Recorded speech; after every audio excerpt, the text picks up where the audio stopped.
टक्केवारीच्या सरकारमुळे या मतदारसंघातील मंजूर झालेली रस्त्याची कामे रखडली होती, असे मत आमदार प्राजक्त तनपुरे यांनी पाथर्डी तालुक्यातील विविध रस्त्यांच्या कामाच्या उद्घाटन प्रसंगी व्यक्त केले। पाथर्डी तालुक्यातील ग्रामीण भागातील रस्त्याची अवस्था अतिशय वाईट होती, म्हणून मी निवडून आल्यानंतर प्रथम या भागातील रस्त्याच्या कामास प्राधान्य दिले।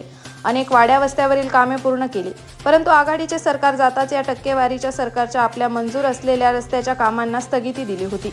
शेवटी मी हायकोर्टात जाऊन हायकोर्टातून मंजूर झालेल्या कामांची स्थगिती उठवली।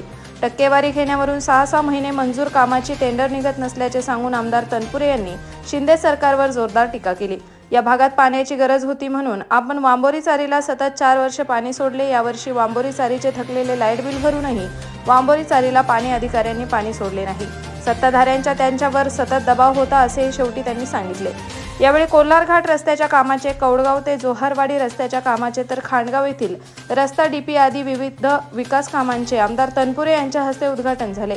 यावेळी रफिक शेख, अमोल वाघ, राजेंद्र पाठक, राजेंद्र म्हस्के, जालिंदर वामन, खांडगावचे सरपंच शिवनारायण ससे, संतोष चव्हाण, महादेव पवार, महादेव चव्हाण, संतोष आठरे, विलासराव टेमकर, आडगावचे सरपंच लोंढे, विजय पालवेसह अनेक मान्यवर या कार्यक्रमास हजर होते।